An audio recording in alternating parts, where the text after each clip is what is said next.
In the high school? In the high school, I started the junior high basketball team. Oh, you did? And I coached for about 10 years basketball. And toward the end of that time, I took a group of guys I knew real well, and we entered the YMCA League. And we were a B team, and we beat the A team and went on to state and won the state championship, YMCA state championship. How old were you when you did this? Huh? How old were you? Oh, I was about 30, probably. 30? And somewhere in there. One So I thought that was sort of a fun thing to do. Mm-hmm. But in school, I probably taught history, English, American government, things like that. And back in my day, you teach everything. Yeah. You thought you could do it all, which wasn't true. Sometimes they put teachers in fields that they didn't know much about, and that was bad. Where now they don't do that. Yeah. That is, what's your next question? I don't know, I've told you about basically the basic history, unless you got any other questions. I have a lot of other questions. Okay. Do you consider yourself old? Pardon? Do you consider yourself old? Do I think? Do you consider yourself old? No, but I consider myself slowing down due to my vision and so on. Yeah. That's what's messed me up, let's put it that way. I can still move around pretty good, and Yeah. but if I could see better, you'd see a different person. I think. I think so too. Yeah. Okay. What is the most important historical event that you have lived through? Lived through? Yep. Well, probably the death of John Kennedy. Yeah. I would say that would be rather important. How did it influence you? How did it influence me? Mm-hmm. Never take life for granted. Yeah. Live day by day. It's a shame we have a lot of these people out there that do things like that. Just like now, this guy's shooting people on 127 and so on. Oh, really?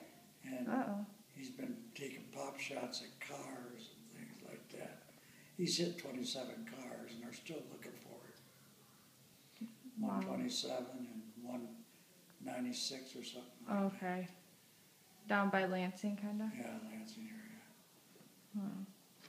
Okay. What is the biggest change that you've seen in how people, conduct their everyday lives? From your generation to mine, what, is the biggest change you have seen in people? And how they live their lives? I think your family structure has changed. Nobody's home when a kid comes home. Mm-hmm. The whole family structure is changed, and there's a lot of divorces, one-parent families. That definitely has effect on a lot of kids and so on. Yeah. No father, no mother. You know, you've been through that. You know what it's like and so on. At times it hasn't been easy on you, but you're lucky. Mm-hmm. Yes. You're lucky. You got your dad around and you got your mother around. Sometimes you wonder if you're lucky. But No, I know I am. But but that's the whole family structure has changed completely. Yeah. I can remember when we used to eat at the table. Now, eat any old place. Yeah. Family never gets together at all anymore. Everybody goes their own way. That's the difference, Yeah. Not quite as structured. Let's put it that way. Is that good enough? Yeah, that's great. What have been the best years of your life? The best years of my life, gee whiz, teaching. Yeah. Teaching is, I loved, probably the best years was when I was in administration because I could organize. I like to organize things and so on. But I like teaching too. I love kids, you know. I was able to joke with them and make things simple for them and so on. And they liked that and so on. And I told them, I remember the first day, my seniors came in and they had to take government to get through me. I says, don't worry. You just follow me and I'll lead you through. That's just what they did. They believed me, see. And says, you can't fail this class if you just follow me. And they all passed? Pardon? Did they all pass? Most of them, yeah. Because they took notes and they knew what I wanted. Yep. I'd even give them pre-test and then they could take tests. What are your plans for the future? Well, at 80 years old, who knows? I hope to live a productive life. I would like, I can't do much with the vision problem, but I would really like to,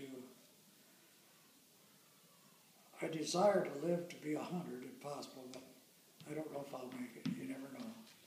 I'd like to, I have longevity in my dad lived to be 86. My mother only lived to be 63. She died when I was young.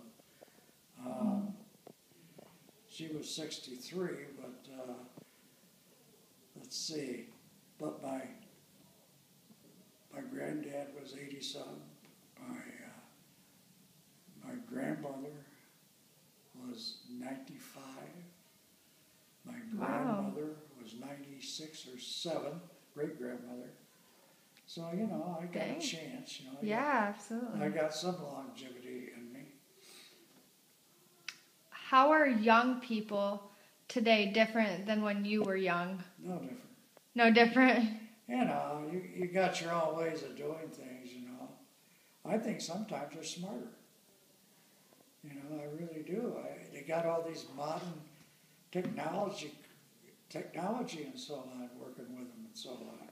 Yeah. I really think so. That helps you learn and so on. If you want to look up something, you just go to your computer and look it up. You don't have to run to the library or something. Modern technology has made the younger kids smarter. They're starting them out in a kindergarten on a computer. Figure that one out. So, but they're no different. You know, you always got your troublemakers, and then they either want to learn or they don't want to learn. But maybe if we could develop a system, this helps, develop a system that they're interested in, and computers is what they're interested in, and that might help. So, Yeah. you know, one of those things. I don't know if I can give you good answers, but try. You're giving great answers. What advice would you give young people to help them prepare for their older age? Well, what I would tell them is make sure you get an education. Yeah. You gotta have an education so you could develop a skill and you could live a good life. And keep your priorities in focus and so on. Because if you do that, you'll be all right. But education is the most important thing. You gotta do that or else, you know. I really feel that way. Back to the original question. Advice for young people to prepare for their older age. Well, you know, if you get education, you'll probably make more money, and then you'll be able to save more money. If you save too. Save money. Put it someplace where it's going to gain money and so on. And that's the key right there. You'll be able to make money, and then you'll be able to put it someplace, put it in an investment place or something like that.